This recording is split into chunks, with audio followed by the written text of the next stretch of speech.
an island above the clouds and sea, where the ruler made sure that all of the island's dwellers' needs were met. One day, the ruler's wife was pregnant. This sent the ruler into a rage, where he ripped the tree that gave the island light from the ground and threw her into the hole that was created. She fell into the ocean, but the sea animals saw her and pulled earth from the bottom of the ocean up to save her. They placed this earth on the back of a turtle, which became North America. Across North America, Native American tribes were scattered, but most didn't have writing systems and were nomadic, so not much is known about their histories other than what is passed on by mouth. The Biotech were a Native American people that lived on the island of Newfoundland in groups of 50 to 30 individuals. They were hunter-gatherers, but not nomadic. One day, these peoples saw a strange ship on the horizon, but it turned away and left. Several generations later, similar boats appeared on the horizon. This time, they landed. The people who emerged from these boats had pale skin and blonde hair. This scared the Biotech, so they kept their distance. The strange people stayed for the winter and left soon after spring came. A similar voyage landed in the same place that the others did some years later. These people did more exploring and came upon a Biotech camp. The Biotech hid, but were found, and in spite of the attempts at communication, the encounter ended in violence. This battle the Biotech lost, but later they would attack the strange men's camp, this time prepared for a fight. This forced the men to flee. A fourth expedition came, and this time there was a peace and a rendezvous to trade. But from some miscommunication or another, the Biotech attacked the foreigners, who called themselves Vikings. The superior numbers with the natives was not enough to counteract the Europeans' technologies. The Vikings eventually left, and save for a few expeditions, never returned. Not much differed as the next European, John Cabot, rediscovered the lands for the Europeans. Several fisheries were built, but abandoned by the Portuguese. The next influential European to land in Canada was Jacques Cartier, who claimed the lands for the French Empire. He met the Micmac and Iroquois at the Gulf of St. Lawrence, and heard them call their villages Canada.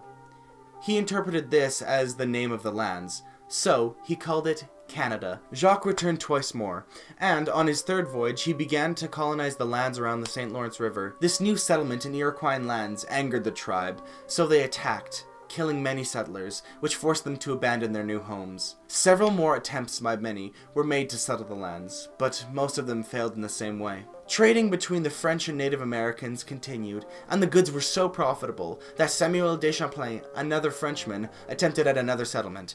He founded the city of Quebec and allied with the Hurons in their war against the Iroquois. The Iroquois were a considerable enemy, since they had superior numbers and were backed by the English and Dutch, who were trying to expel the French from their potential colonization lands. But this sort of backfired, since at the peace treaty, the Iroquois League of 6 Native American tribes allied with the French. During the Anglo-French War, many Scottish settlers arrived and called their lands Nova Scotia.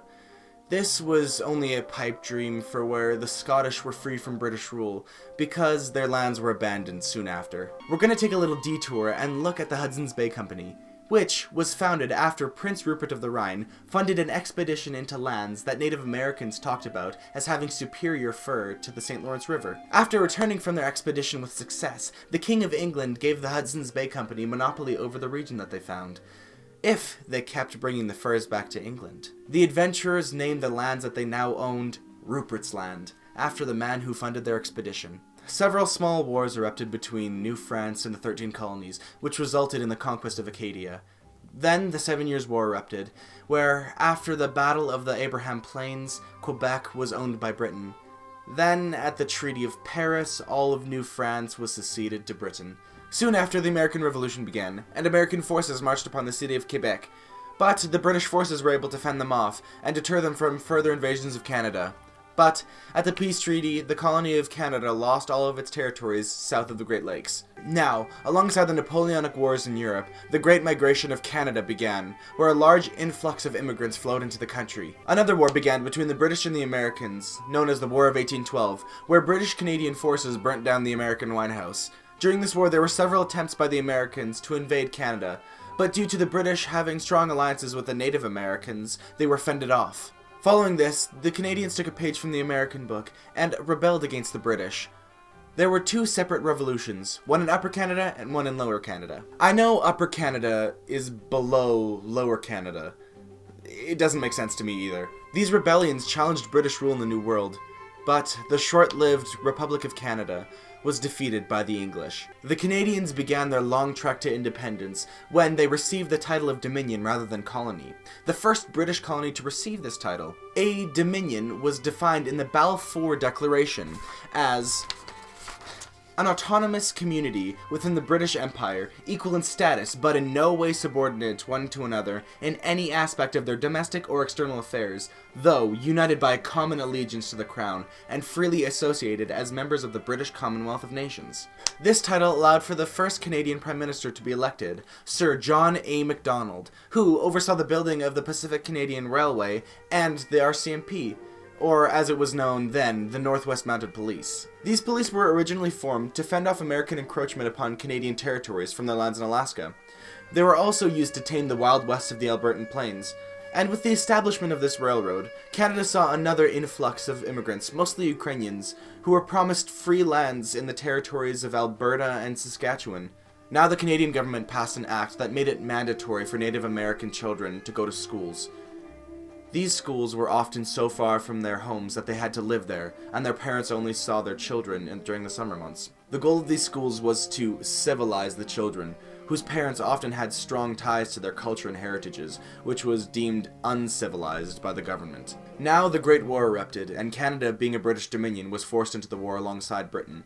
And although Canadians were small in numbers, they proved themselves to be adept and skilled fighters. Battles such as Somme, Second Ypres, Passchendaele, and most infamously Vimy Ridge carved the way for full Canadian independence, and began a strong spike in Canadian nationalism. Yet internally there was much less cohesion, since Ukrainian and German Canadians were being interned, having their properties confiscated and forced into work camps. There were also great cultural divides that began. Since French Canadians didn't support the war, they didn't enlist as much, and farmers, having to provide for soldiers across the seas and for their families, didn't enlist either. These people were seen as traitors to the state. In the interwar period, Canada was hit quite hard by the Great Depression. This was amplified since there was a drought in the farming industry, and grain made up most of Canada's exports. The nationalism created by the war was felt throughout English-Canadian society, so much so that the Canadian government actively opposed everything that the English overrulers said. And after the Statute of Westminster, Canada became a Commonwealth nation, which had full self-governance. Once England declared war upon Nazi Germany, Canada deliberately waited 1 week to declare war themselves, to prove to the world that they were no longer British subjects. And infantry-wise in this war, Canada played little part, other than their invasion of Juno Beach on D-Day. Canada's role was to protect the North Atlantic from U-boats, providing raw materials, providing food for soldiers, and the Royal Canadian Air Force. And once again there was a great divide between French and English Canadians, this time on the topic of conscription. This led to a sense of nationalism in Quebec, where most French Canadians reside. Now Japan bombed Pearl Harbor, and the Canadian government interned many Japanese Canadian citizens. No matter if they had been born in Canada, their possessions were stripped and they were sent to camps. And even once these Japanese Canadians had been released, they were not allowed to live east of the Rocky Mountains. This was not repealed until many years after the war had ended. Newfoundland and Labrador for some time had been their own dominion under the English, and they saw that they were too small to work independently. So they proposed to the English to become part of the United States of America. The English flat out refused this and gave them two other options: either become a part of Canada or stay as their own independent dominion.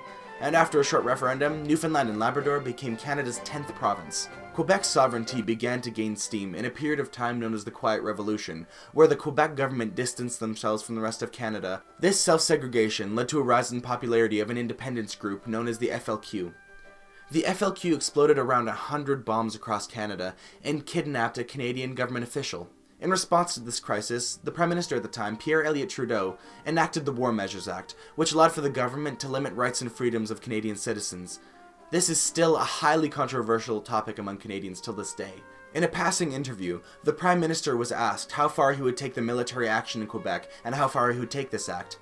He simply responded, Just watch me.